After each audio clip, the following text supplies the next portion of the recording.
তুমি সারা জীবন যাকে খুঁজে চলেছ, যাকে নিয়ে তোমার মন ব্যাকুল, যাকে পেতে তুমি পাহাড় ডিঙিয়েছ, মন্দিরে গিয়েছ, মসজিদে গিয়েছ, গুরুদের কাছে ছুটে গিয়েছ, আসলে সেই মানুষ, সেই শক্তি, সেই ঈশ্বর সে তো তুমি নিজেই। হ্যাঁ, শুনতে পাগলামি লাগছে তাই না?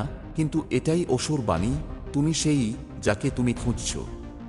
এখন একবার ভেবে দেখো, তুমি যদি আসলেই তাই হও, তাহলে এতদিন ধরে তুমি কাকে খুঁজছিলে? এত দৌড়ঝাঁপ, এত সাধনা, এত প্রার্থনা, সব কি তবে মায়া ছিল? না, এগুলো ছিল তোমাকে তোমার ভেতরেই ফিরিয়ে আনার পথ। আসল রহস্য হল, মানুষ সবসময় বাইরের জগতে খুঁজতে খুঁজতে ক্লান্ত হয়ে যায়। যে সুখ চায় বাইরে খোঁজে, যে ভালোবাসা চায় অন্যের থেকে আশা করে, যে ঈশ্বর চায় আকাশে খুঁজে বেড়ায়। কিন্তু যে মুহূর্তে তুমি নিজের ভেতরে তাকাও, তখন তুমি হঠাৎ আবিষ্কার করো, আরে আমি তো সেই উৎস, আমি সেই শক্তি, আমি সেই ঈশ্বরীয় প্রতিচ্ছবি। এটাই হলো সবচেয়ে বড় প্লট টুইস্ট অফ লাইফ। তুমি যা খুঁজছ তুমিই তাই। তুমি আসলে কখনো হারাওনি, শুধু ভুলে গিয়েছিলে। এখন একবার চোখ বন্ধ করো আর ভাবো, তুমি যদি নিজেই সেই শক্তি হও, তাহলে ভয় কিসের? তাহলে অপূর্ণতা কিসের? তাহলে হাহাকার কিসের? তুমি তো পূর্ণ, তুমি তো চিরন্তন, তুমি তো মহাবিশ্বের এক অটুট অংশ। ওশো বলেছিলেন, মানুষ বাইরে যত বেশি খোঁজে তত বেশি নিজেকে হারায়। কারণ সত্যটা বাইরে নেই, সত্যটা তোমার হৃদয়ের গভীরে, তোমার আত্মার নীরবতায়। তাই শোনো, আজ থেকে খোঁজা বন্ধ করো না, বরং খোঁজার দিকটা উল্টে দাও। বাইরের দিকে নয়, ভেতরের দিকে তাকাও।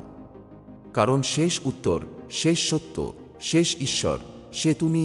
এখন তুমি হয়তো ভাবছ, কিন্তু আমি তো এভাবে কখনো নিজেকে দেখিনি, আমি কিভাবে বিশ্বাস করব? চমৎকার, কারণ এখানেই আসছে এই যাত্রার আসল রহস্য। আমরা যাব উল্টো পথে, শেষের সত্যকে হাতে নিয়ে। এবার দেখব কেন আমরা এতদিন ধরে ভুল পথে খুঁজেছি, আর কিভাবে সেই ভুল ভেঙে সত্যে পৌঁছানো যায়। মনে রেখো, এটা কোনো মোটিভেশনাল লেকচার না, এটা হলো এক আধ্যাত্মিক অ্যাডভেঞ্চার। একবার ঢুকে পড়লে তোমার জীবন আর আগের মতো থাকবে না।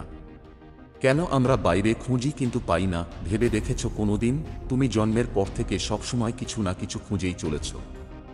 শৈশবে খেলনা, ট্রফি, চকোলেট, যৌবনে প্রেম, সম্মান, টাকা, বড় হতে হতে চাকরি, পরিবার, নিরাপত্তা, শান্তি। খোঁজ থেমে নেই এক মুহূর্ত। কিন্তু প্রশ্ন হলো, এত খুঁজেও কেন তুমি পূর্ণতা পাও না? কেন সবকিছু পাওয়ার পরেও তোমার ভেতরে এক শূন্যতা থেকে যায়? কারণ হলো, আমাদের সমাজ আমাদের ভুল পথে চালিত করে। তুমি জন্মের পর থেকেই শুনে আসছো, সুখ বাইরে আছে, সফলতা বাইরে আছে, ঈশ্বর আকাশে আছে, মুক্তি কোনো মন্দির মসজিদে আছে। তুমি কখনোই শেখোনি সত্যতা তোমার ভেতরেই আছে। ওশো বলেছিলেন, মানুষের সবচেয়ে বড় ট্র্যাজেডি হলো সে বাইরে খোঁজে যেখানে কিছুই নেই। ভাবো তো, কেউ যদি সাগরে গিয়ে আগুন খোঁজে, তাহলে কি সে কোনোদিন আগুন পাবে? না, কিন্তু সে হয়তো সারা জীবন সেই খোঁজেই কাটিয়ে দেবে। আমরা সবাই তাই করছি। তুমি ভালোবাসা চাইছো, কিন্তু সেটা অন্য কারো থেকে আশা করছো।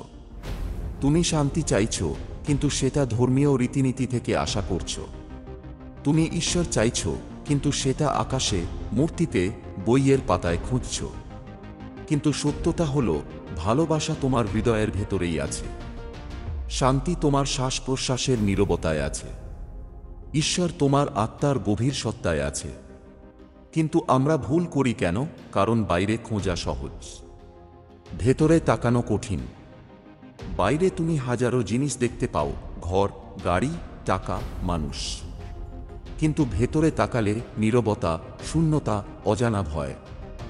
মানুষ সেই ভয় এড়িয়ে যায়, তাই সে বাইরের ভিড়ে হারিয়ে থাকতে চায়। কল্পনা করো, একজন মানুষ মরুভূমিতে পানি খুঁজছে। সে দৌড়াচ্ছে, ঘামছে, কষ্ট পাচ্ছে, কিন্তু তার গলায় যে পানির বোতল ঝুলছে সেটা সে কখনো খেয়ালই করছে না। আমাদের অবস্থা ঠিক সেই রকম। আমরা বাইরের মরুভূমিতে দৌড়াচ্ছি, অথচ ভেতরের জলের উৎসকে ভুলে গেছি। আধ্যাত্মিক গুরু, সাধক, দার্শনিক সবাই শত শত বছর ধরে একই কথা বলে যাচ্ছেন, যাকে তুমি খুঁজছ সেটা তোমার ভেতরেই আছে। কিন্তু সমস্যা হলো তুমি বিশ্বাস করতে পারছো না। তুমি ভাবছো, না, যদি এত সহজ হতো তবে সবাই তো জেনে যেত। হ্যাঁ, এখানেই খেলা। সহজ সত্য মানুষকে সবচেয়ে কঠিন মনে হয়, কারণ মন সবসময় জটিল কিছু খুঁজে বেড়ায়। এ কারণেই তুমি বাইরের রাস্তায় হোঁচ খেতে থাকো। তুমি ভাবো আরেকটু টাকা হলে শান্তি পাবো, আরেকটা সম্পর্ক হলে ভালোবাসা পাবো, আরেকটা মন্দির গেলে ঈশ্বরকে পাবো। কিন্তু কি হয়, মুহূর্তের জন্য হয়তো ভালো লাগে, কিন্তু আবার সেই একই শূন্যতা এসে তোমাকে গ্রাস করে। ওশো বলতেন, তুমি পাহাড়ে গিয়েছ, মন্দিরে গিয়েছ, গুরুর কাছে গিয়েছ, তবুও পূর্ণতা পাওনি, কারণ তুমি ভুল ঠিকানায় খুঁজছ। যেমন কোনো মানুষ যদি ডাকঘরের ঠিকানায় গিয়ে হাসপাতাল খুঁজে বেড়ায়, সে কি কোনোদিন চিকিৎসা পাবে? না। আসল সমস্যা হলো আমাদের মন বাইরের আসক্তিতে বন্দী। মন সবসময় বলে, আরেকটু পেলে আমি সুখী হব, কিন্তু এই আরেকটু কোনোদিন শেষ হয় না। আজকে যদি তুমি 1000 টাকার মালিক হও, তুমি ভাববে 10,000 হলে ভালো, 10,000 হলে ভাববে 1 লাখ হলে শান্তি আসবে, 1 লাখ হলে ভাববে 1 কোটি হলে সব সমস্যার সমাধান হবে। এভাবে জীবন শেষ হয়ে যায়, কিন্তু শান্তি আর আসে না। তাই ওশো বললেন, stop searching outside, turn inward. কারণ ভেতরে আছে সেই চিরন্তন শান্তি, যা বাইরের কোনো কিছুর ওপর নির্ভর করে না। ভাবো একবার, যদি সত্যি তুমি তোমার ভেতরে তাকাও আর সেখানে খুঁজে পাও সেই শক্তি, সেই ঈশ্বর, সেই পূর্ণতা, তাহলে তোমার বাইরের সব হাহাকার মিলিয়ে যাবে। কিন্তু মনে রেখো, এটা সহজ না। ভেতরে তাকানো মানে হলো নিজের মুখোশ খুলে ফেলা, নিজের ভয়গুলোর মুখোমুখি হওয়া, নিজের মিথ্যে অহং ভেঙে দেওয়া। আর এজন্যই মানুষ ভেতরে তাকাতে ভয় পায়। এখন প্রশ্ন হলো, তাহলে কিভাবে শুরু হবে সেই ভেতরের যাত্রা? কিভাবে তুমি সত্যিই আবিষ্কার করবে যে তুমি সেই যাকে তুমি খুঁজছো? এর উত্তর আমরা পাবো পরের অংশে। আমি কে? প্রশ্নের শক্তি। একটা প্রশ্ন যেটা ইতিহাসের সবথেকে বিপ্লবী প্রশ্ন, আমি কে? এই প্রশ্নের ভেতরেই লুকানো আছে সমস্ত ধর্ম, সমস্ত দর্শন, সমস্ত আধ্যাত্মিকতার মূলে থাকা গোপন রহস্য। ভেবে দেখো, তুমি প্রতিদিন কত শত প্রশ্ন করো। আজ কি খাবো? কোথায় যাব? কে আমাকে ভালোবাসে? কে আমাকে ঘৃণা করে? আমি কবে সফল হব? কিন্তু একবারও কি নিজেকে জিজ্ঞেস করেছ, আসলে আমি কে? বুদ্ধ, রামন মহর্ষি, ওশো সবাই বলেছেন, এই প্রশ্নই হলো আধ্যাত্মিকতার দরজা। কারণ তুমি যতক্ষণ না নিজেকে চিনছ, ততক্ষণ তোমার সব খোঁজা অন্ধকারে তীর ছোঁড়ার মতো। ওশো বলেছিলেন, যদি তুমি সত্যিই জানতে চাও কে তুমি, তবে বাইরের সব নাম পরিচয় ভেঙে ফেলো। কারণ তুমি তো কোনো নাম নও, কোনো জাত নও, কোনো ধর্ম নও, কোনো দেশ নও। এগুলো সবই তোমার উপরে চাপিয়ে দেওয়া লেবেল। উদাহরণ দিই, যদি একটা কাগজে লিখে দিই, এটা সোনা, তাতে কি কাগজটা সোনা হয়ে যাবে? না, এটা শুধু একটা লেবেল। তেমনি তোমার ওপরে যে নাম, ধর্ম, সমাজের পরিচয় দেওয়া হয়েছে, সেগুলো সব কেবল লেবেল। কিন্তু আসল তুমি কে? তুমি কি শরীর? না, কারণ শরীর তো প্রতিদিন বদলাচ্ছে। ছোটবেলায় তুমি যে শরীরের ভেতরে ছিলে, সেটা আর এখন নেই। চুল পড়ে যাচ্ছে, দাঁত বদলাচ্ছে, কোষ মরে যাচ্ছে, নতুন কোষ জন্ম নিচ্ছে। তাহলে শরীর বদলাচ্ছে, কিন্তু তুমি তো আছো, মানে তুমি শরীর নও। তুমি কি মন? না, কারণ মন তো কখনো খুশি, কখনো দুঃখী, কখনো রাগী, কখনো শান্ত। মন হলো একটা মেঘ যা আকাশে ভাসে, কিন্তু সেই আকাশটাই তুমি। তুমি মনের ওঠানামা নও, তুমি সেই নীরব পর্যবেক্ষক যে মনকে দেখছে। তুমি কি চিন্তা? না, কারণ চিন্তা আসে আর যায়। আজ যে চিন্তা তোমাকে কষ্ট দিয়েছে, কাল সেটা কোথায় যেন মিলিয়ে গেছে। তুমি তো থেকে গেছো। মানে তুমি চিন্তা নও, তুমি সেই চেতনা যেখানে চিন্তাগুলো ভেসে ওঠে আর মিলিয়ে যায়। এখানেই আসে অবজারভার কনস্কিয়াসনেস। তুমি যখন বুঝতে পারো তুমি দেহ নও, তুমি মন নও, তুমি চিন্তা নও, তখন তুমি দাঁড়িয়ে যাও সেই জায়গায় যেটা হলো শুদ্ধ চেতনা। আমি কে? প্রশ্নটা হলো সেই আয়না যেখানে তোমার আসল রূপ প্রতিফলিত হয়। তুমি যখন চোখ বন্ধ করে এই প্রশ্নটা মন থেকে করো, তখন ধীরে ধীরে সব ভুয়া পরিচয় ভেঙে পড়ে। আমি ছেলে না মেয়ে, আমি হিন্দু না মুসলিম, আমি গরিব না ধনী, সব ভেঙে যায়। আর বাকি থাকে কেবল একটাই জ্যোতি, আমি আছি। উপনিষদে বলা আছে আত্মানং বিদ্ধি, অর্থাৎ নিজেকে জানো, কারণ নিজেকে জানাই হলো ব্রহ্মকে জানা। ওশো বলতেন, যদি তুমি একবার সত্যি উপলব্ধি করতে পারো তুমি কে, তবে আর কিছু জানার বাকি থাকবে না। কারণ তখন তুমি আবিষ্কার করবে তুমি শরীর নও, তুমি আত্মা। তুমি সীমানা নও, তুমি অসীম। তুমি আলাদা কেউ নও, তুমি সমগ্র অস্তিত্বের অংশ। ভাবো একবার, তুমি যদি সত্যি আবিষ্কার করতে পারো তুমি কে, তাহলে আর ভয় থাকবে? তাহলে মৃত্যু তোমাকে কাঁপাতে পারবে না, কারণ তখন তুমি জানবে মৃত্যু শুধু দেহের, আত্মার নয়। আমি কে প্রশ্নটাই হলো চূড়ান্ত চাবি। এই প্রশ্ন তোমাকে ধ্যানের দিকে নিয়ে যাবে। তুমি যতবার এই প্রশ্ন করবে ততবার তোমার ভেতরে স্তব্ধতা নামবে, আর সেই স্তব্ধতার ভেতরেই তোমার উত্তর আছে। কিন্তু মনে রেখো, এই প্রশ্নের উত্তর কোনো বইয়ে নেই, কোনো গুরুর মুখে নেই, কোনো মন্দিরের দেয়ালে নেই।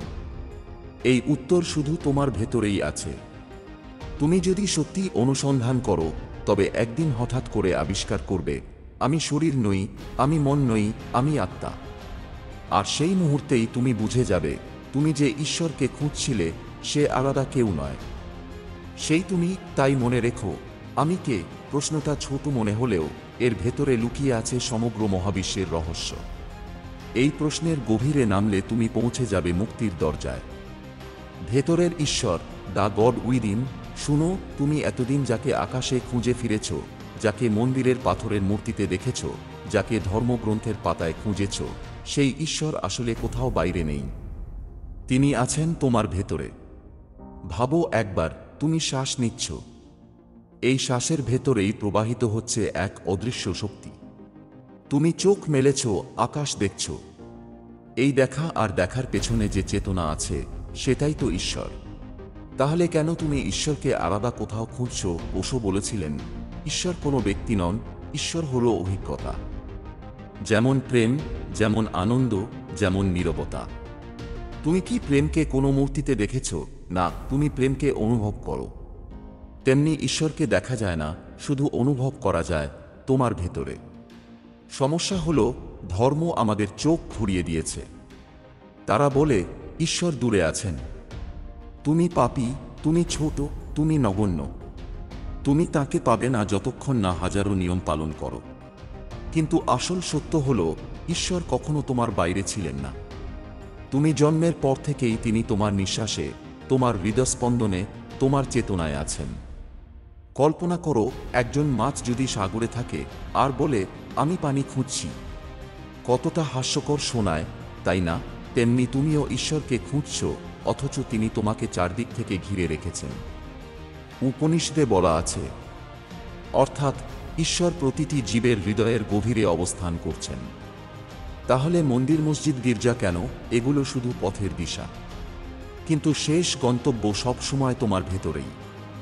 তুমি যখন ধ্যান করো, যখন তোমার ভেতরের কোলাহল থেমে যায়, যখন মন শান্ত হয়ে যায়, তখন হঠাৎ করে তুমি এক অভিজ্ঞতার ভেতরে ঢুকে পড়ো। সেটা হলো ভেতরের ঈশ্বর। ওশো বলতেন, ধ্যান মানে ঈশ্বরের সাথে দেখা করা। না কোনো মূর্তিতে, না কোনো বইয়ে, বরং তোমার নীরব চেতনায়। ভাবো একবার, যদি সত্যি ঈশ্বর তোমার ভেতরে থাকেন, তাহলে তুমি কি কখনো একা? না। তাহলে তুমি কি কখনো দুর্বল? না। তাহলে তুমি কি কখনো অসম্পূর্ণ? না, কারণ তোমার ভেতরে সেই অসীম শক্তি বাস করছে যিনি এই মহাবিশ্ব সৃষ্টি করেছেন। আরেকটা উদাহরণ দিই, যখন তুমি আয়নায় নিজের মুখ দেখো, তুমি জানো এটা শুধু প্রতিফলন, কিন্তু আসল তুমি তো আয়নার সামনে দাঁড়িয়ে আছো। তেমনি তোমার চারপাশের পৃথিবী হলো ঈশ্বরের প্রতিফলন, কিন্তু আসল ঈশ্বর লুকিয়ে আছেন তোমার আত্মার ভেতরে। প্রশ্ন হলো, তাহলে আমি কিভাবে ভেতরের ঈশ্বরকে অনুভব করব? উত্তর হলো সচেতনতা, অ্যাওয়ারনেস, মাইন্ডফুলনেস। তুমি যখন প্রতিটি কাজে পুরোপুরি উপস্থিত থাকো, খাওয়ার সময় খাওয়াতেই, হাঁটার সময় হাঁটাতেই, শ্বাস নেওয়ার সময় শুধু শ্বাসেই, তখন হঠাৎ তুমি অনুভব করবে তোমার ভেতরে এক নীরব সাক্ষী বসে আছে। সেই সাক্ষীই হলো ঈশ্বর। মনে রেখো, ঈশ্বর কোনো ধারণা নয়, কোনো বিশ্বাস নয়, কোনো কল্পনা নয়। ঈশ্বর হলো অভিজ্ঞতা। আর সেই অভিজ্ঞতা শুধুই সম্ভব যদি তুমি ভেতরে তাকাও। তাই আজ থেকে তুমি আর বাইরে ঈশ্বর খুঁজবে না, না মন্দিরে, না মসজিদে, না গির্জায়। তুমি তাকে খুঁজবে নিজের ভেতরে, কারণ আসল মন্দির হলো তোমার হৃদয়, আসল মসজিদ হলো তোমার চেতনা, আসল গির্জা হলো তোমার আত্মা। ওশো বলেছিলেন, তুমি যদি নিজের ভেতরের ঈশ্বরকে খুঁজে পাও তবে পুরো পৃথিবী হবে মন্দির। চেতনা ও জাগরণ, অ্যাওয়ারনেস এন্ড অ্যাওয়াকেনিং।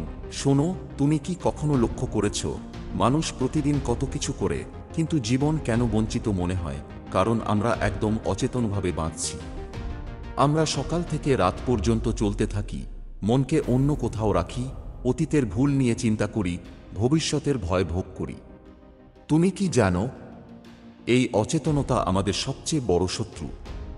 ওশো বলেছিলেন, সচেতন হও, শুধুই সচেতন হও। চুপচাপ দেখো, দেখো কিভাবে জীবন ইটসেলফ নিজেই খোলে। অবজারভার কনসিয়াসনেস বা পর্যবেক্ষকের দৃষ্টি, এটি সেই চাবি যা তোমাকে মুক্তি এনে দেয়। তুমি যখন নিজেকে দেখো, মনকে, শরীরকে, চিন্তাকে, তখন তুমি বুঝতে পারো তুমি কে আর তুমি কে নও। উদাহরণ দিই, তুমি রাস্তায় হাঁটছ, মানুষ সব দিক থেকে ছুটছে, গাড়ি বাজছে, বাচ্চারা চেঁচাচ্ছে। যদি তুমি মনোযোগ দাও কেবল হাঁটার প্রতি, শ্বাসের প্রতি, পদক্ষেপের প্রতি, তুমি হঠাৎ দেখবে পৃথিবী তোমার চারপাশে পরিবর্তন করছে না, তুমি বদলাচ্ছ। এই চেতনা মানে কি? প্রতিটি মুহূর্তে উপস্থিত থাকা, অতীতের লোড ফেলে দেওয়া, ভবিষ্যতের চিন্তা না করা, কেবল এখানেই এখনই থাকা। ভাবো, তুমি যখন চেতনায় থাকো তখন তোমার ভিতরে কি হয়? এক, মন শান্ত হয়ে আসে। 2, ভেতরের ভয় কমে যায়। 3, তুমি নিজেকে অলস বা অপূর্ণ মনে করো না। 4, তুমি অনুভব করো, আমি আছি, আমি সম্পূর্ণ, আমি এখানে। ওশো বলেছিলেন, সচেতনতা হলো সেই আলো যা সমস্ত অন্ধকার দূর করে। কিন্তু সচেতন হওয়া সহজ নয়।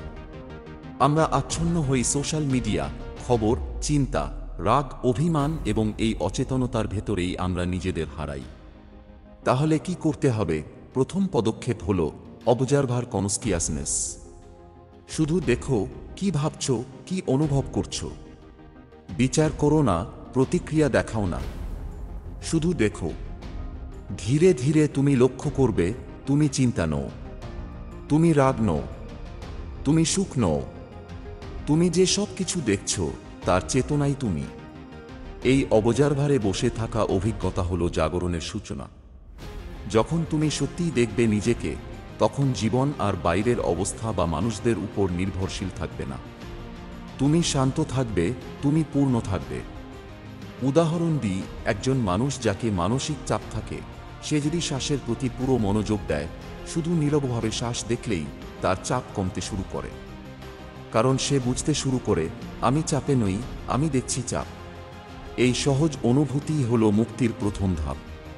অবজারভার কনসিয়াসনেস আমাদের শেখায়, তুমি, আমি যেটা ভাবছ তার বাইরে কিছু আছে। তুমি শুধু অনুভব করছো, তুমি শুধু দেখছো, তুমি শুধু আছো। আর এই উপলব্ধি তোমাকে ঈশ্বরের সাথে সংযুক্ত করে। কারণ ঈশ্বর কোনো ভাবনা বা আউটসাইড জ্ঞান নয়, ঈশ্বর হলো চেতনাই। ওশো বলেছিলেন, তুমি যদি অবজারভার হতেই শিখো, তুমি একদিন দেখবে তুমি এবং ঈশ্বর আর আলাদা নয়। তুমি ভেতরে সম্পূর্ণ, তুমি ভেতরে আলোকিত। চেতনা এবং জাগরণের আরও শক্তি হল, তুমি যখন সচেতন থাকো তখন আর কোনো চিন্তা বা ভয় তোমাকে নিয়ন্ত্রণ করতে পারে না। তুমি নিজের জীবনের অধিকারী হয়ে যাও। এখন তুমি হয়তো ভাবছ, কিন্তু আমি কি সব সময় সচেতন থাকতে পারি? ঠিক আছে, সবাই প্রথমে চেষ্টা করেই ভেঙে পড়ে।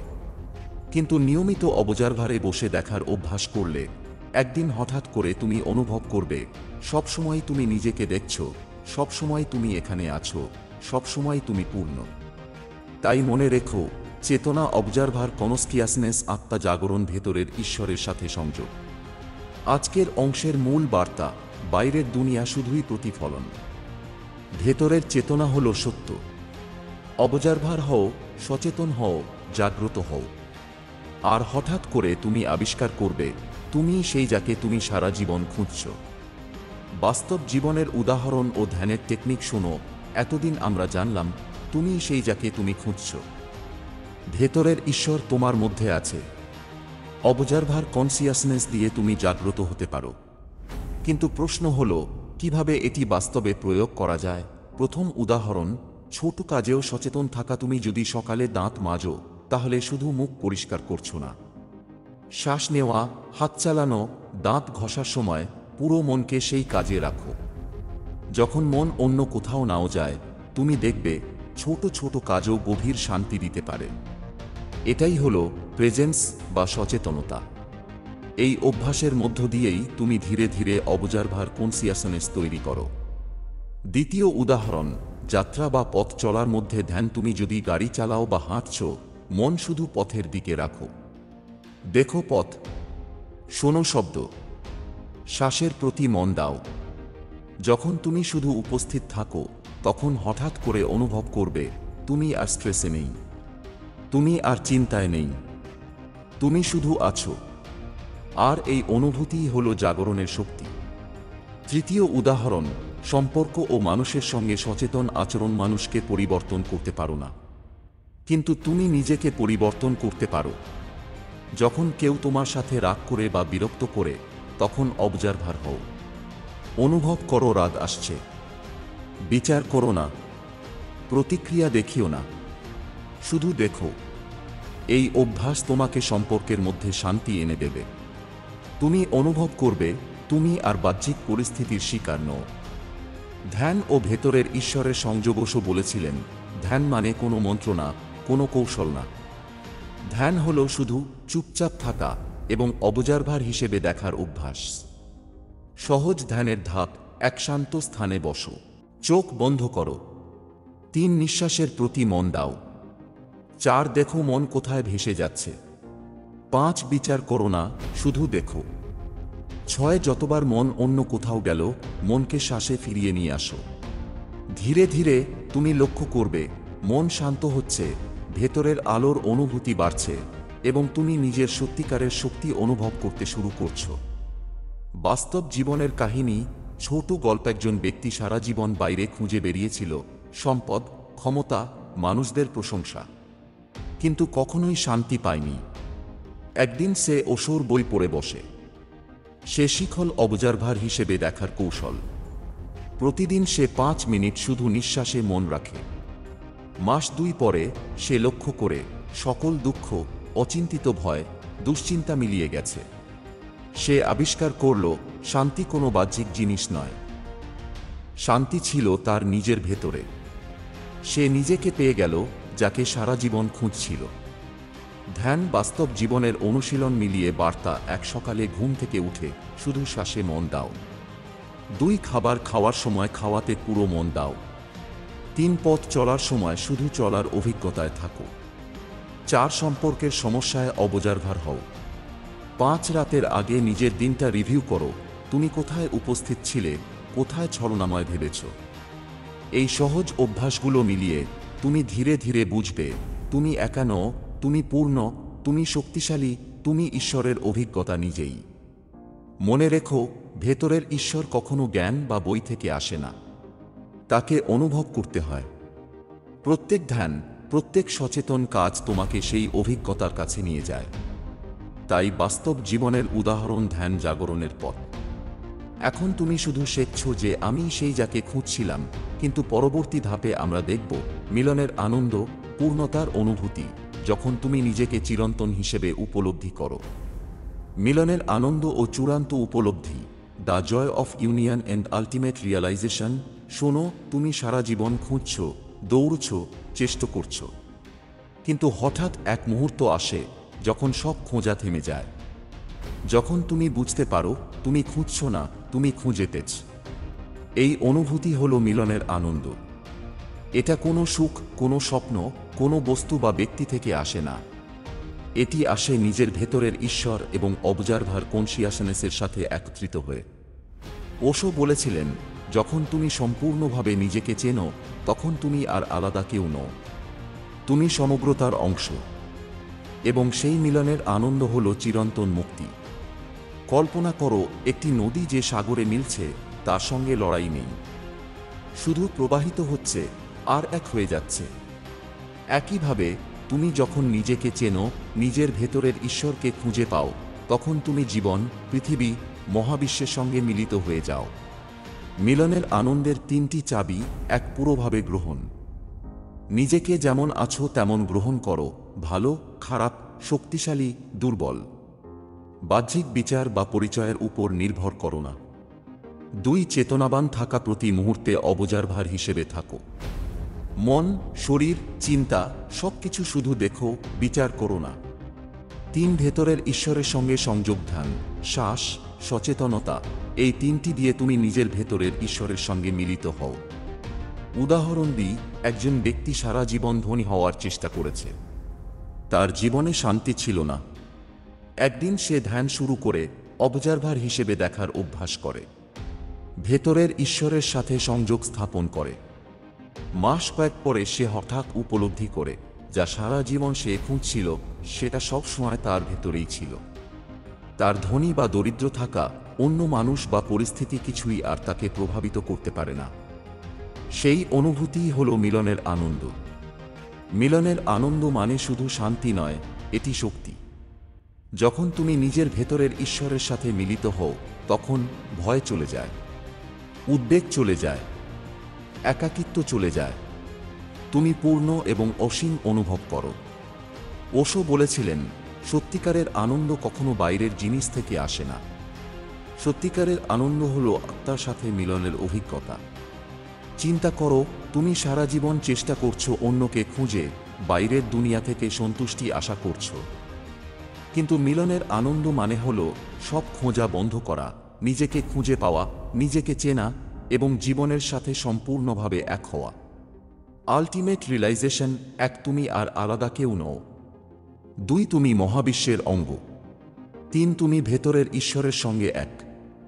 4, তুমি চিরন্তন, অমর, পূর্ণ। এটি কোনো কল্পনা নয়, এটি অনুভবের অভিজ্ঞতা। একবার তুমি এ অনুভূতি পেলে, সব ভয়, সব শূন্যতা, সব অশান্তি মিলিয়ে যায়। এই মিলনের অনুভূতি তুমি প্রতিদিনের কাজেও আনতে পারো। শ্বাস নেওয়ার সময়, ধ্যানের সময়, সম্পর্কের মধ্যে পথ চলার সময়, যতবার তুমি অবজারভার হয়ে থাকো, তুমি পুনরায় সেই মিলনের আনন্দ অনুভব করো। আর সেই আনন্দই হলো আসল জীবনের মুক্তি।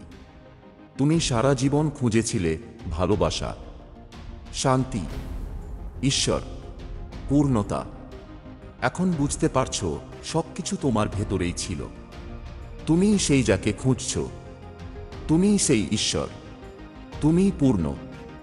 ওশো বলেছিলেন, যে খুঁজছে সে কখনো হারায় না, যে খুঁজছে সে শেষ পর্যন্ত নিজের ভেতরের চিরন্তন সত্যকে আবিষ্কার করে।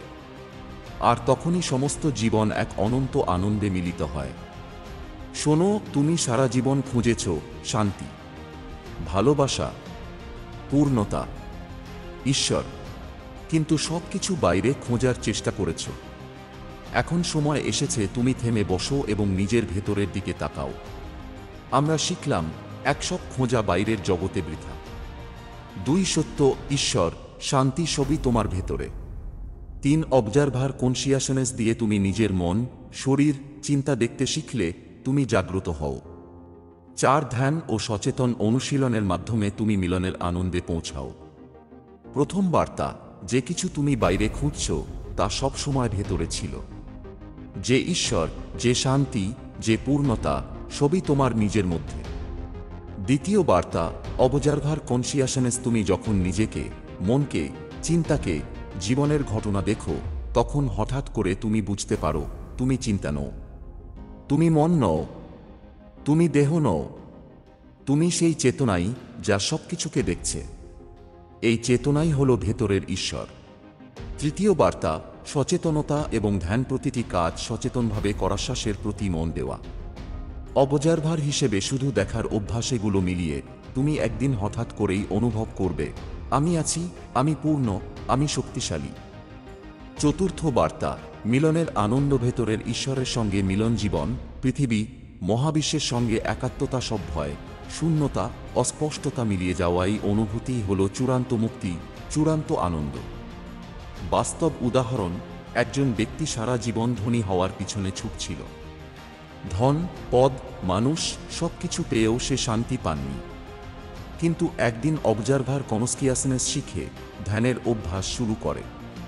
হঠাৎ করেই সে অনুভব করে যা সারা জীবন সে খুঁজছিল তা সবসময়ই তার ভেতরে ছিল।